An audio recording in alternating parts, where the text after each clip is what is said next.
એક જોરદાર ઓપોર્ચ્યુનિટી છે જો તમે લોકો 12th પાસ હો તો ગુજરાત સરકારની એક ભરતી આવેલી છે જોબ ગવર્મેન્ટ જોબ જો તમે 12th પાસ હો તો ફટાફટ તમે લોકો તમારા 3 ફ્રેન્ડને આ વિડીયો શેર કરજો એઝ વેલ એઝ સેવ પણ કરી દેજો બીકોઝ તમને બધી વસ્તુ આજે ડિટેલમાં કહેવાનો છું.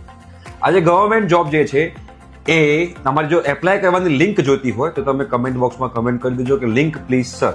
તો અને તમે જો આ પેજને ફોલો કરતા હશો તો અમારી ટીમ જે છે તમે લોકોને ડીએમ કરી દેશે એની લિંક જે એપ્લાય કરવાની લિંક છે એ. હવે બેટા આ જે છે લેબ આસિસ્ટન્ટની જોબ છે તમે લોકોએ 12th ની અંદર ફિઝિક્સ કેમેસ્ટ્રી કરેલું હોય બરોબર, મેથ્સ હોય કે બાયોલોજી ઓપ્શનલ છે, ફિઝિક્સ કેમેસ્ટ્રી કરેલું હોવું જોઈએ, કોમ્પ્યુટરનું નોલેજ હોવું જોઈએ તો તમે લોકો જે છે આની અંદર એપ્લાય કરી શકો છો. એપ્લાય કરવાની લાસ્ટ ડેટ જે છે બેટા એ 11th સપ્ટેમ્બર છે. ઓકે, આનો જે પગાર છે સેલેરી જે છે એ સેલેરી 26,000 રૂપીસ છે 5 મહિના સુધી ફિક્સ 26,000 રૂપીસ અને પછી તમારી જે સેલેરી જે છે એ ગવર્મેન્ટ જોબ પ્રમાણે ઇન્ક્રીઝ થશે. રાઈટ, તો જેના લોકો એપ્લાય કરવું હોય 12th પાસ, તમારી એજ જે છે 18 વર્ષથી વધારે હોવી જોઈએ અને 35 વર્ષથી ઓછી હોવી જોઈએ તો એવા લોકો આની અંદર એપ્લાય કરી શકે છે. તમારે જો લિંક જોઈતી હોય કમેન્ટ બોક્સમાં કમેન્ટ કરો લિંક પ્લીઝ સર અને પેજને ફોલો કરી દો. તમારી ટીમ જે છે તમને લોકોને એની લિંક શેર કરશે. ઠીક છે, થેન્ક યુ સો મચ.